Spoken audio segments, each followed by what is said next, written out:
Reciba un cordial saludo a todos nuestros queridos amigos, hermanos en Cristo, que son parte del estudio de la Palabra del Señor por medio de Reforma TV. Es para mí un placer saludarles.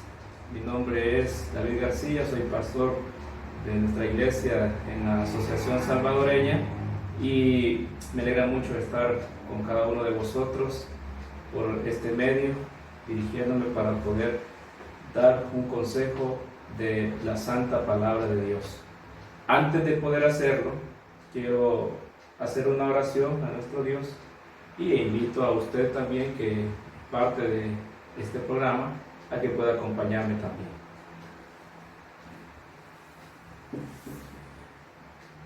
Bendito Dios y amante Padre que está en el cielo, en esta hora le doy gracias por todas las bondades recibidas.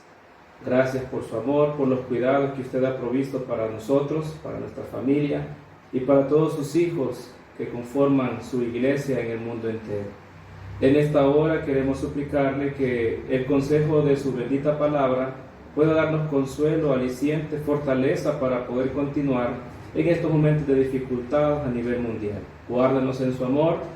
Rogamos por el derramamiento de su Espíritu Santo para que usted pueda bendecir también a cada uno de los que son parte de este programa, donde quiera que se encuentren.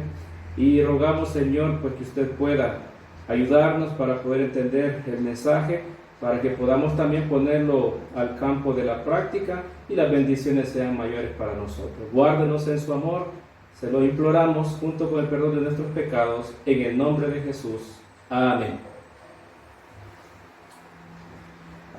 Muy bien, en esta hora quiero compartir con vosotros un tema titulado Alza las manos al cielo.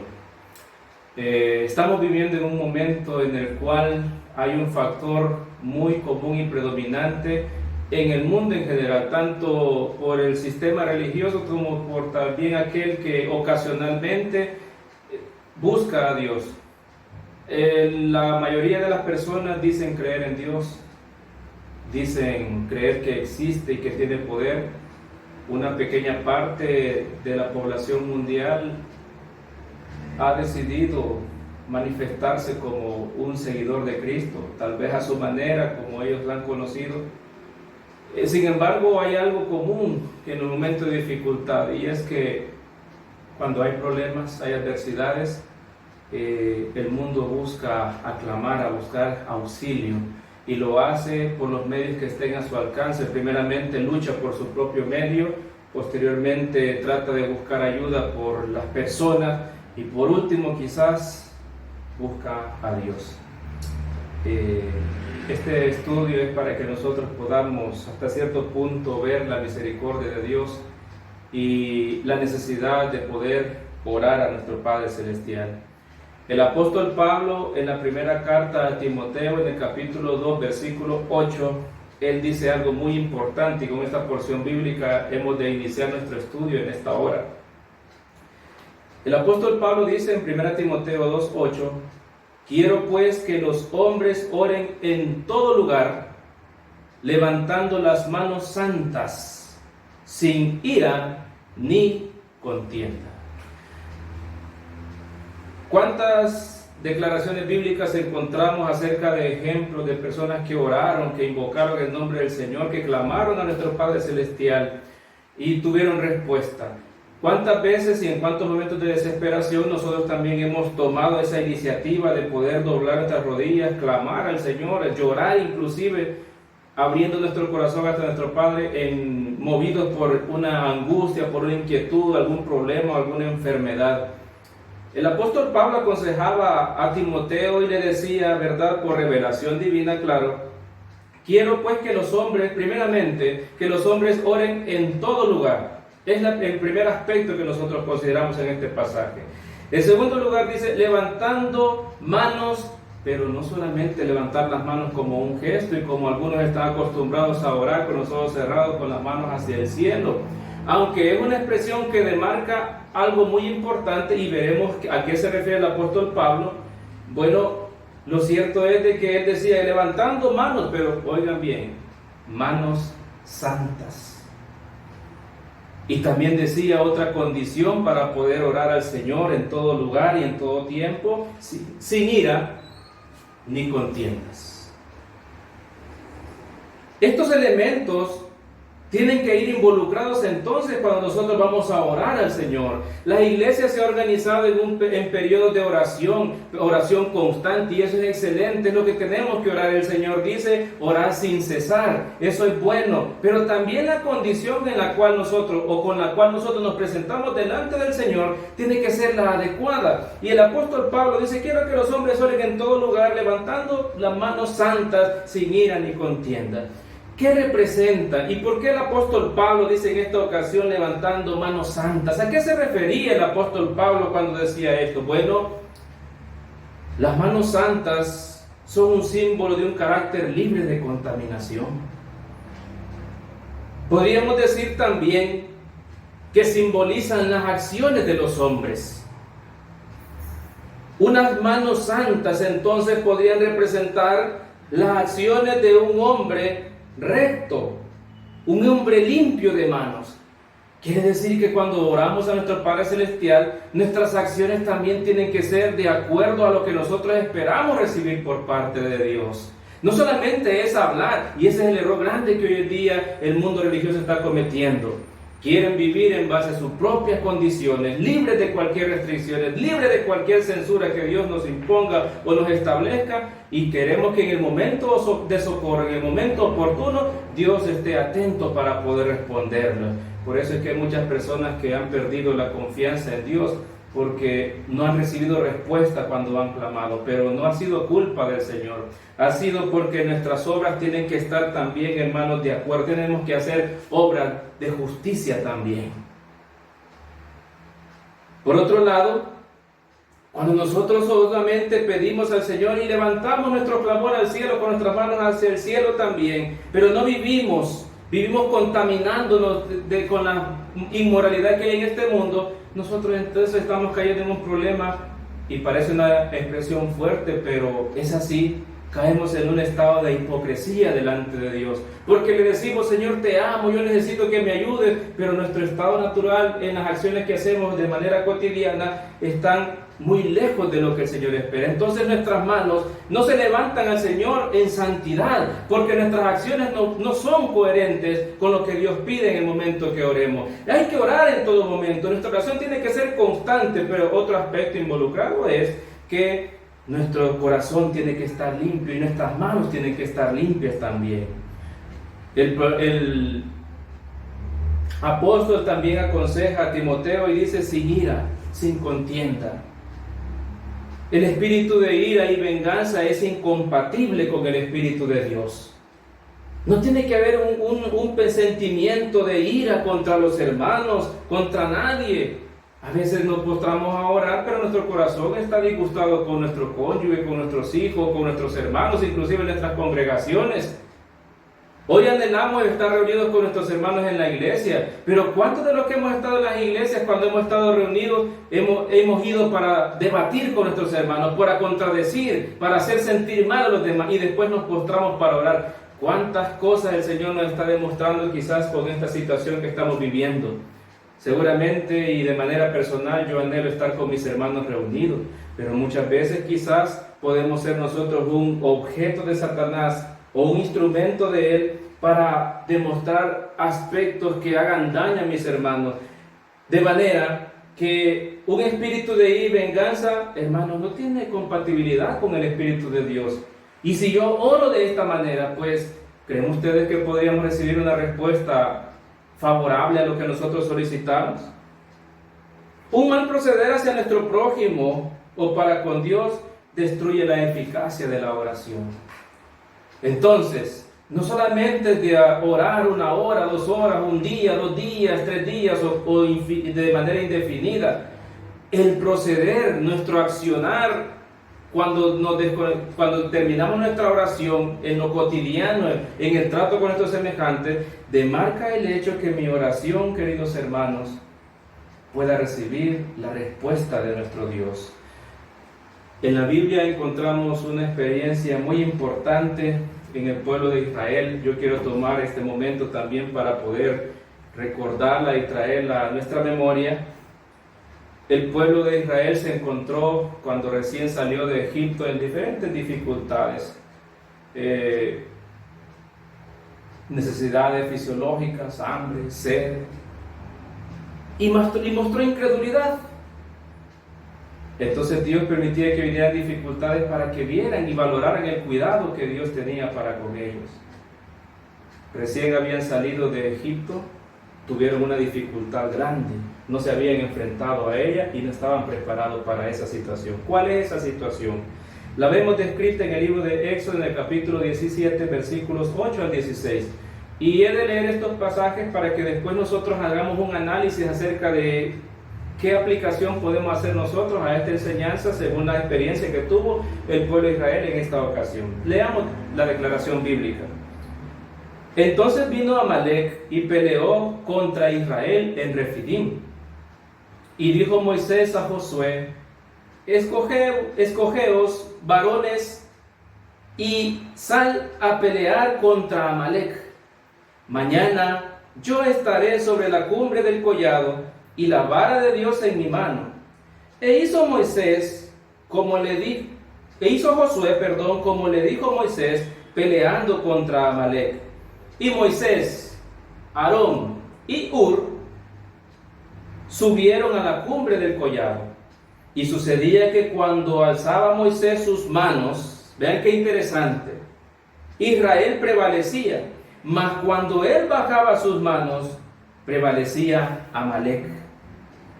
Y las manos de Moisés se cansaron, por lo que tomaron una piedra y la pusieron debajo de él, y se sentó sobre ella. Y Aarón y Hur sostenían sus manos, el uno de un lado y el otro del otro.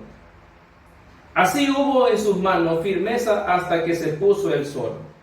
Y Josué deshizo a Amalec y a su pueblo a filo de espada.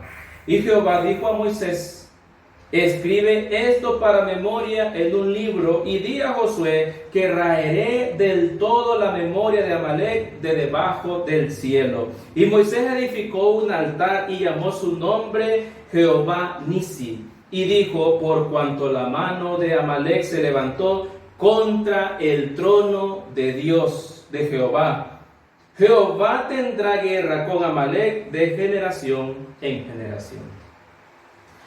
Bueno, hemos visto la declaración bíblica y nos damos cuenta acerca de un conflicto bélico. Por primera vez, si no me equivoco, si no estoy mal, el pueblo de Israel se encontraba en un conflicto, en una guerra, en una contienda, cuerpo a cuerpo con un enemigo. Había salido de Egipto, pero Dios había intercedido para que el ejército de los egipcios no le hicieran daño anteriormente, pero ahora sí. Ahora, ¿por qué sucedió esto? ¿Y en qué momento sucedió eso? ¿Y qué hizo el pueblo de Dios y sus líderes también en instrucción por Dios? Bueno, Amalec fue el primer pueblo que se interpuso para hacer daño al pueblo de Dios, al pueblo de Israel. No estaban preparados. De hecho, no era el propósito del Señor que su pueblo se encontrara en semejantes circunstancias. Pero Amalec, y esta es la circunstancia por la cual se considera esta historia muy singular y de manera muy importante, Amalec no se levantó únicamente contra el pueblo de Dios, sino que estaba desafiando la autoridad, la existencia y el poder de Dios. Y por eso es que en este sentido vemos de que las circunstancias del pecado que cometió Amalec, la acción que cometió Amalec de intervenir o interferir en la obra del Señor y hacer daño al pueblo del Señor, incluso dice: escribe que Dios raerá de la tierra el nombre de Amalec. El pueblo no estaba preparado, y las personas que sufrieron el mayor daño fueron las personas más indefensas, las más débiles. ¿Les parece a ustedes familiar esta circunstancia, quizás lo que estamos viviendo? Una situación para la que hoy en día el pueblo no estaba preparado, no esperaba esta circunstancia. El mundo, ahora están saliendo documentales que decían, se había predicho acerca de esto, había personas que habían anunciado esta calamidad, pero el mundo no estaba preparado.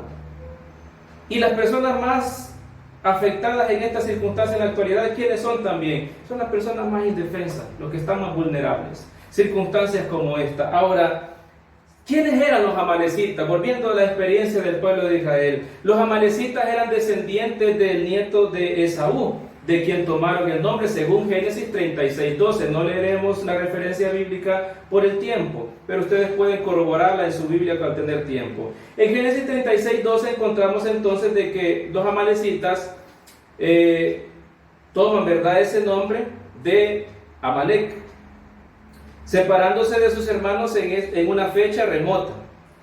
Aunque eran una raza emparentada con Israel, vieron con desconfianza la ocupación de sus campos de pastoreo por los hebreos y estuvieron resueltos a destruirlos completamente.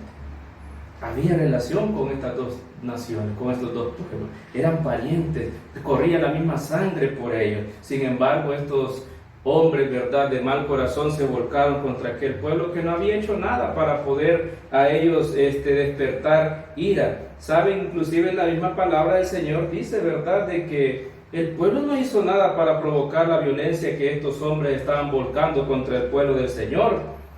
Y ahora el pueblo de Israel se encontraba en un nuevo peligro, una nueva amenaza. Veían anteriormente la amenaza del agua. Ustedes leen el capítulo 17 de Éxodo, mencionaban primeramente el 16 acerca del hambre por el maná. No tenían hambre, sencillamente no se satisfacían los deseos que ellos tenían. Estaba la otra circunstancia que sigue del capítulo 17, es que faltó agua, pero no se estaban muriendo de sed seguramente. Ellos lo que querían es ver un camino allanado y no lo tenían en ese momento porque tenían que vivir por fe en Cristo Jesús. Pero ahora Dios sacia las necesidades del pueblo, ahora se encuentran con otra diferente. Y ahora vemos, ¿verdad?, de que ¿por qué sucedió esto? Porque el pueblo estaba acostumbrado a murmurar, a quejarse por las dificultades que vivía.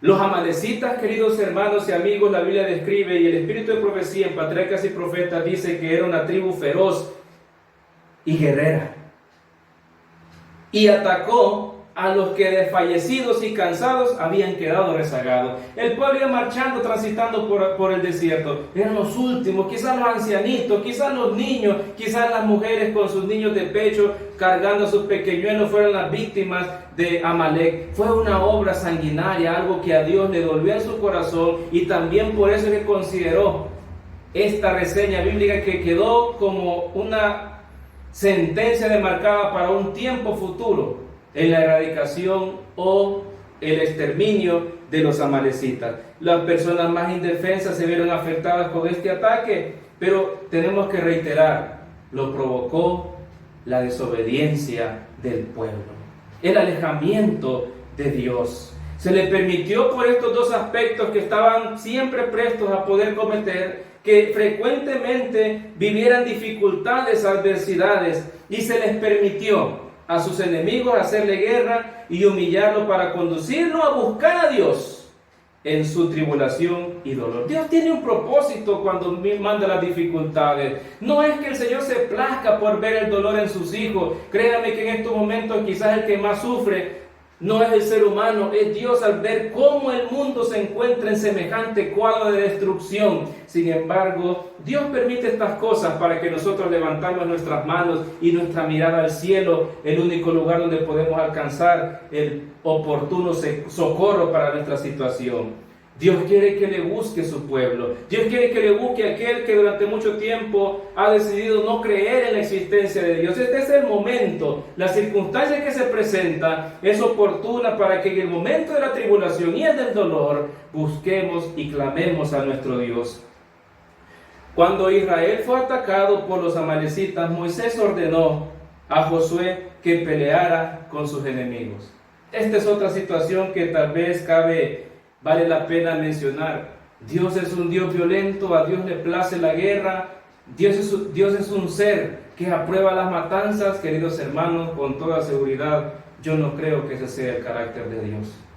Pero hay circunstancias que conllevan a que Dios permita que el enemigo manifieste y desate las intenciones que se encuentran reprimidas en el hombre cuando por lo que lo domina es la maldad. Y en este sentido, Amalek tenía un espíritu movido por Satanás, un espíritu de destrucción, un espíritu de odio, un espíritu de asesinar, de hacer daño a sus semejantes, a su familia.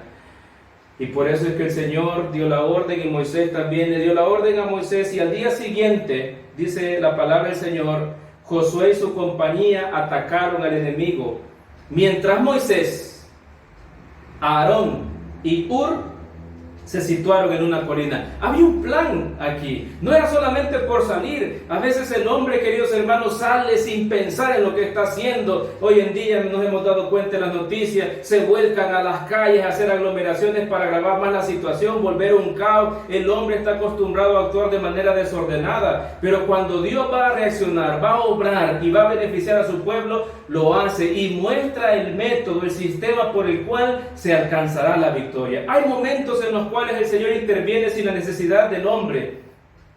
Él obra de maneras maravillosas, pero hay momentos en los cuales el Señor también pide que su pueblo tenga protagonismo para que Él pueda manifestar la liberación de cualquier situación que nos oprima. En este momento vemos un plan establecido, mientras que Josué recolectaba hombres para poder luchar, Moisés, Aarón y Hur se iban a encargar de la labor más difícil y más importante para que el pueblo tuviera éxito en este combate. La Biblia nos dice que se situaron en una colina y con los brazos extendidos hacia el cielo y con la vara de Aarón, la vara de Dios en su diestra, Moisés oró por el éxito de los ejércitos de Israel. Mientras nosotros estamos luchando, queridos hermanos, la oración tiene que mantenerse constante. Pero como ya hemos visto al principio, por lo que decíamos 1 Timoteo, nuestro momento para poder combatir, hermanos, también ese combate es interior muchas veces. Tenemos que luchar contra lo que nosotros sabemos que a Dios le deshonra. Tenemos que luchar contra nuestras malas actitudes y que cuando levantemos nuestras manos, como ya lo he reiterado, lo hagamos sabiendo que nuestras manos están limpias de iniquidad, de desobediencia y de transgresión. No es que no hayamos cometido estos aspectos. Todos pecamos, queridos hermanos. La diferencia es que para que mi oración sea escuchada, lo primero que tengo que hacer es reconocer mis pecados y pedirle al Señor que sean borradas mis faltas o limpiadas en la sangre de Cristo Jesús. Y después pedir todas las cosas. Por eso es que la palabra del Señor, en nuestro Señor Jesús dijo: buscad primeramente el reino de Dios y su justicia, y las demás cosas os serán añadidas. Lo primero que el hombre tiene que hacer en su oración es pedir perdón por sus pecados, escudriñar hasta lo más profundo si hay faltas, pedir al Espíritu Santo que nos haga ver cuáles son nuestras deficiencias, nuestras faltas, nuestros males que hemos hecho, para que nuestra oración, queridos hermanos, sea eficaz. La historia, y volviendo a la experiencia del pueblo de Israel, dice que Moisés estaba con los brazos hacia el cielo y en la mano derecha se encontraba esa vara de Dios, que es un simbolismo de autoridad, de organización, del poder de Dios también manifestado. Y mientras proseguía la batalla, se notaba algo. El pueblo miraba que Moisés estaba orando también, seguramente, me pongo a pensar yo, ellos esperaban de que Moisés lo que hacía era levantar las manos y estaba orando. Muchos quizás podrían decir: bueno, ¿y qué es esto? Solo para orar son buenos, ¿qué tiene poder eso? ¿Qué podría resultar? Quizás muchos pueden decir: Moisés hizo lo más fácil, que era estar allá escondido para que no le hicieran daño.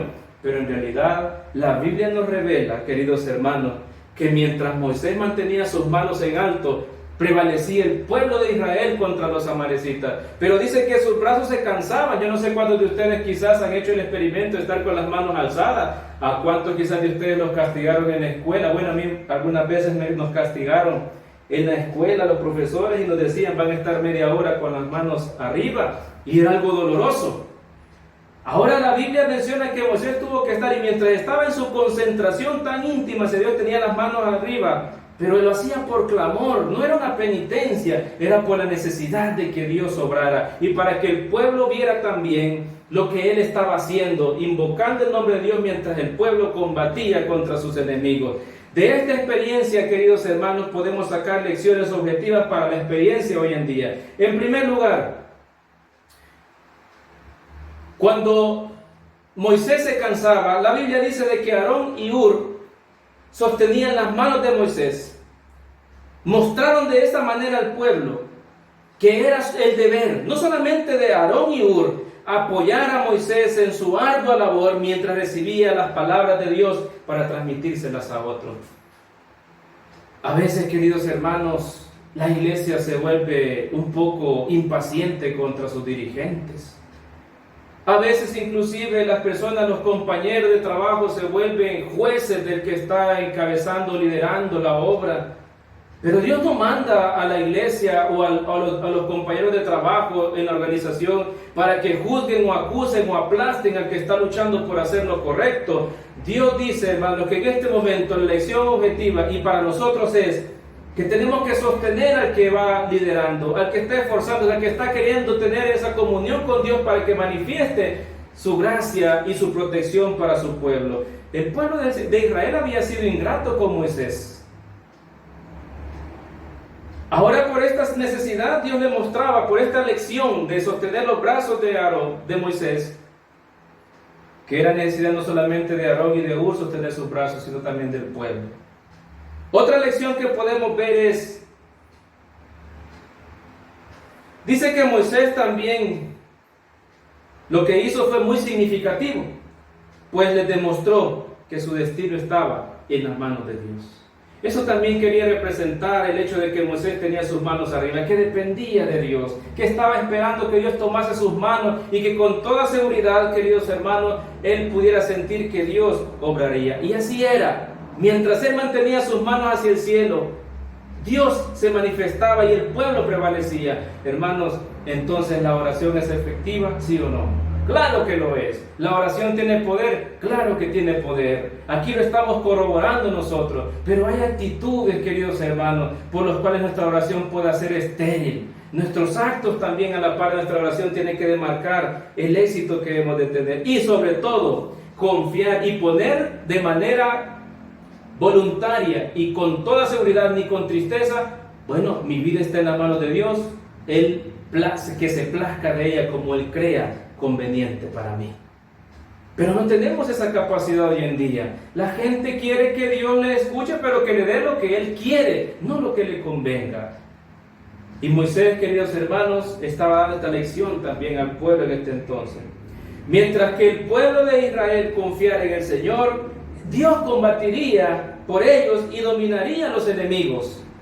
Pero cuando no se apoyaran en Él, cuando confiaran en su propia fuerza, entonces serían aún más débiles que los que no tenían conocimiento de Dios. Esa experiencia la repitió muchas veces el pueblo de Israel. Y esa fue la razón por la que no entraron. Tuvieron que deambular 40 años en el desierto, porque no quisieron ellos de poner su confianza en el Señor. La incredulidad, queridos hermanos, es peligrosa. La incredulidad produce la perdición. Ahora, queridos hermanos, es el momento en el que nosotros elevemos nuestras manos en fe a nuestro Padre Celestial, para que el brazo de su gracia descienda y estreche nuestra mano y nos mantenga siempre en esa estrechez, en esa comunión con nuestro Padre Celestial. Como los hebreos triunfaban cuando Moisés elevaba las manos al cielo e intercedía por ellos, así también triunfará el Israel de Dios cuando mediante la fe se apoye en la fortaleza de su poderoso ayudador. Sin embargo, y no obstante, el poder divino ha de combinarse con el esfuerzo humano. No todo le corresponde a Dios, queridos hermanos. Hay muchas personas que en esta circunstancia de este aislamiento que vivimos están solamente diciendo, Dios me va a cuidar, pero no tenemos cuidados.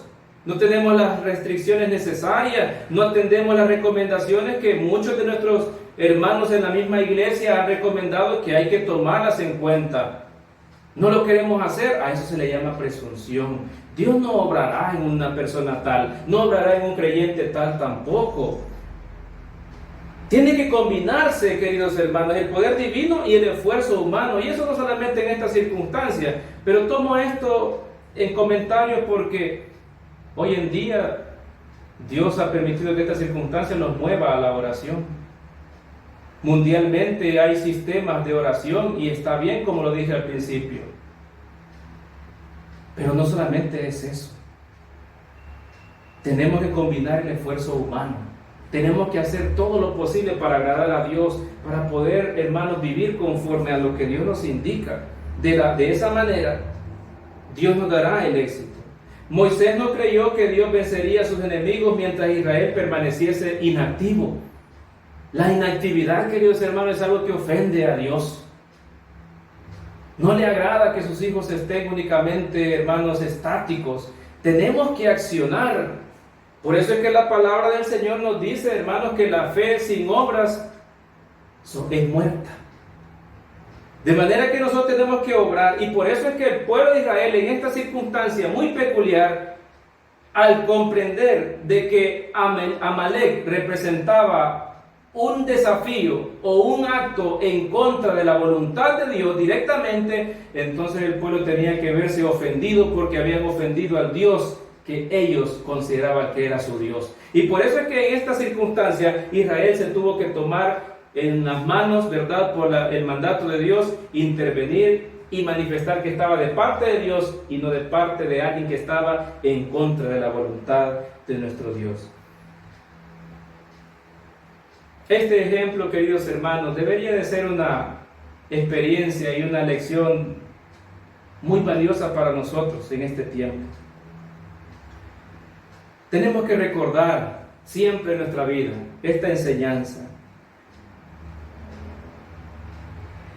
La obra de que Moisés levantara sus manos hacia el cielo, hablan de intercesión.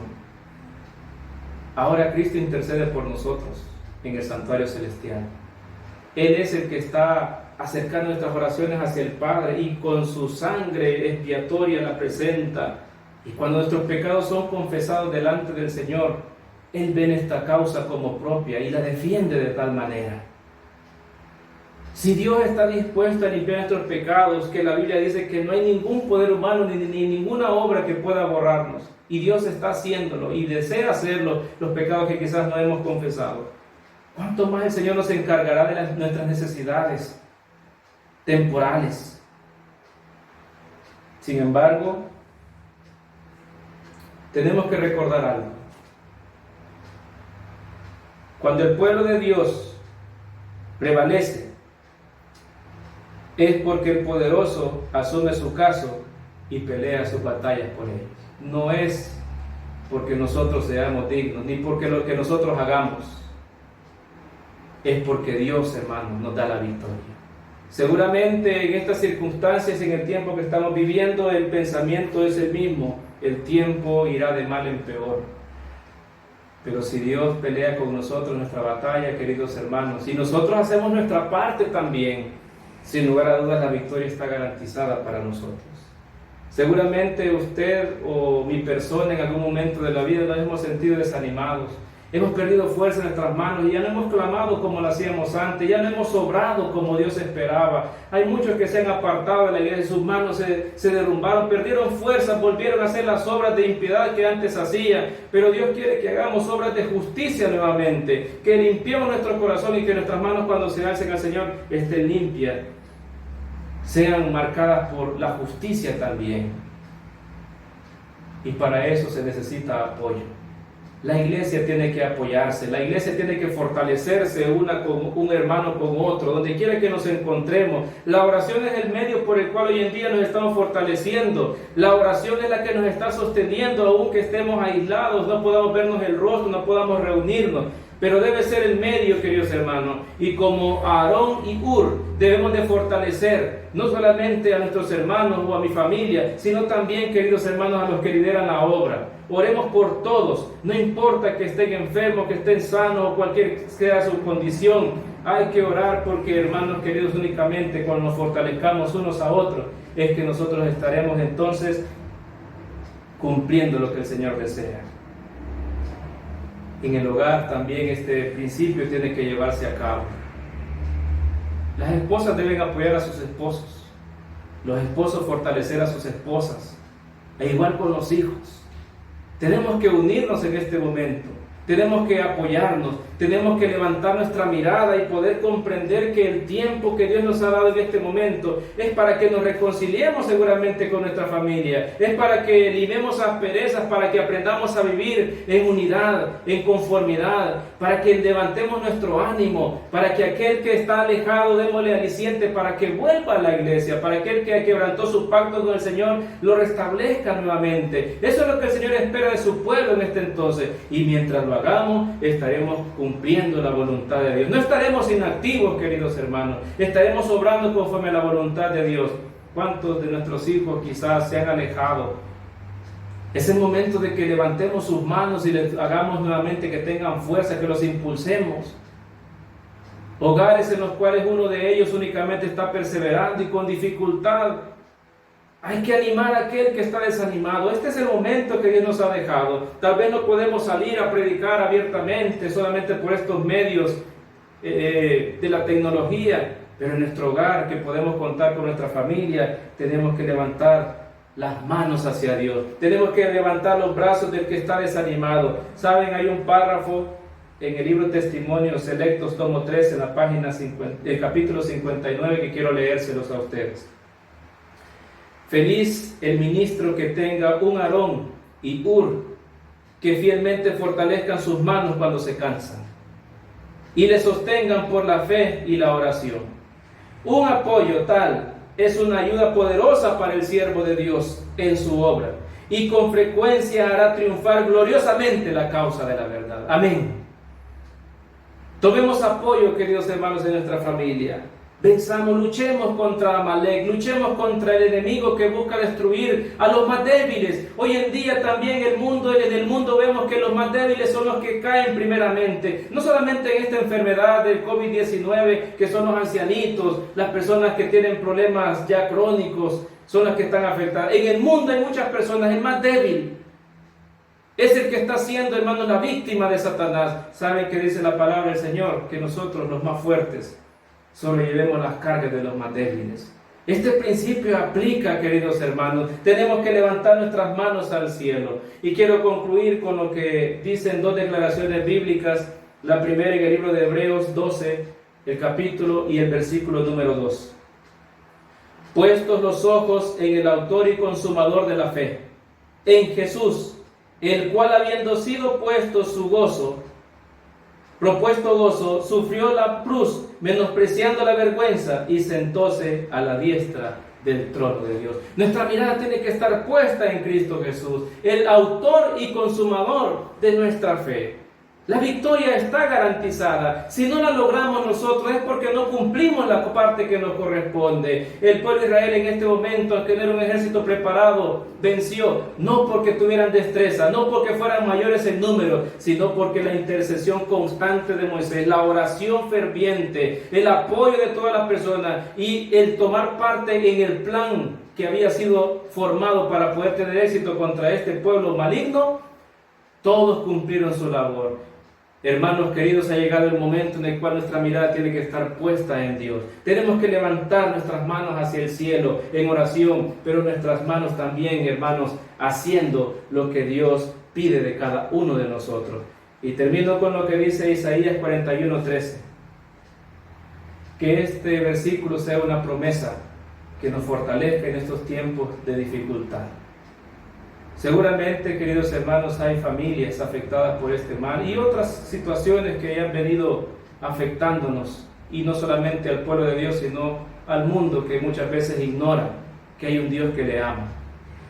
Seguramente en momentos de dificultad, de luto para muchos, de aflicción, al ver que un familiar se encuentra postrado en la cama por esta enfermedad o por cualquier otro problema, yo quiero que nosotros comprendamos y recordemos la promesa contenida por medio del profeta Isaías en el capítulo 41, versículo 13.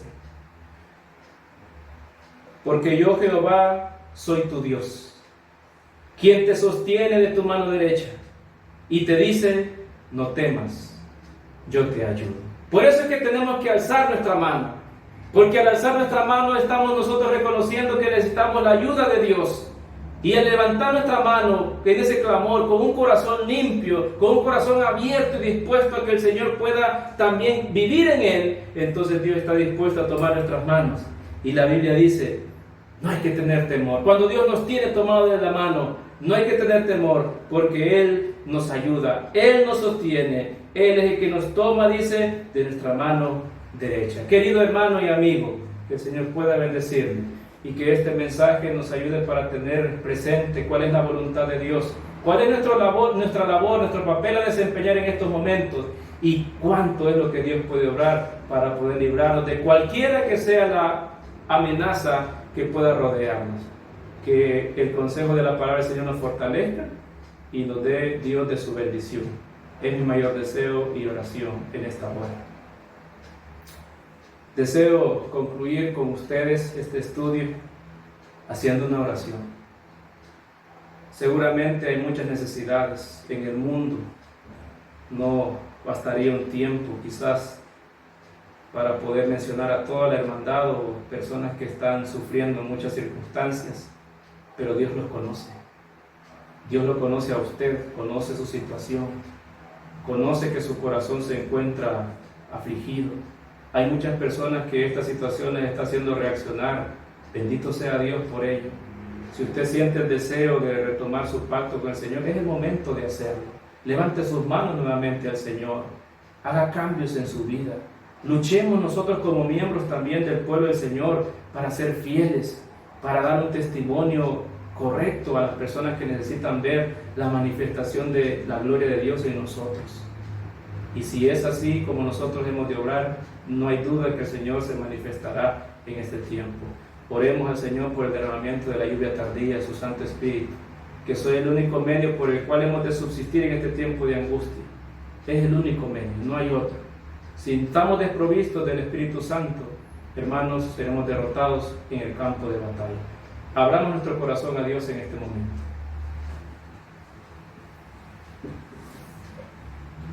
Bendito Padre y amante Dios que está en el cielo, en esta hora alzamos nuestras manos hacia el trono de su gracia. Y por medio de esta oración, lo primero que queremos pedirles es el perdón por nuestros pecados. Le hemos fallado, Señor. Nuestros pensamientos, nuestras acciones, hemos sido descuidados, hemos sido también muchas veces, hemos actuado con premeditación en cosas que usted nos ha indicado que no debemos de hacer. Y cuando ha llegado el momento de luchar, nos hemos visto desprovistos, hemos sido atacados por el enemigo en un momento en que hemos estado descuidados, y eso nos ha golpeado de tal manera que nuestro ánimo, Señor, ha decaído. Sin embargo, en esta hora clamamos hasta el trono de su gracia para que usted pueda fortalecer a su pueblo, para que pueda dar ese ánimo, Señor, esa valentía para poder luchar contra el enemigo, para poder vencer en este momento en el cual quizás nuestra presión es más que todo mental, de aflicción por las amenazas que vemos. No hay nada peor que tener un enemigo invisible. Y en este momento el mundo está siendo golpeado por esta amenaza, Señor. Pero nosotros queremos confiar en su palabra, en sus promesas y saber que usted, Señor, vencerá por nosotros. Que usted nos sostiene, que nos ayudará para que no temamos, para que podamos vencer en cualquiera que sea la circunstancia. En este momento, Señor, y de manera humilde, sin tener ningún mérito o dignidad, quiero rogar no solamente por mí y por mi familia, quiero orar por todos sus hijos en el mundo entero, por todo su pueblo, por nuestras familias representadas, por los que están pasando situaciones difíciles, adversas por causa de la enfermedad, de la pobreza, circunstancias en la familia, Señor, hogares desintegrados, hijos en los vicios, tantas circunstancias que están destruyendo al mundo. Le ruego por cada uno de ellos. Señor, estamos viviendo un tiempo muy importante, un tiempo especial, los últimos instantes de su gracia. Padre, oramos por el derramamiento de la lluvia tardía. Oramos para que usted pueda guiar a los líderes de nuestra iglesia en los diferentes niveles, a la iglesia organizada, hasta el último miembro, Señor, que se encuentre en la redondez de la tierra. Que su gracia y su paz pueda reinar en nuestros corazones. Señor, gracias por su palabra. Gracias por el consuelo que encontramos en ella. Oramos para que usted pueda también fortalecer nuestros y capacitar los esfuerzos que hagamos para poder seguir adelante. Gracias por ser tan bueno con nosotros, porque ninguna de las cosas que hemos pedido las merecemos. Todo lo hemos rogado en el bendito nombre de nuestro Señor Jesús, a quien sea toda la honra y gloria por los siglos sin fin. Amén y amén. Que el Señor les bendiga, mis queridos hermanos.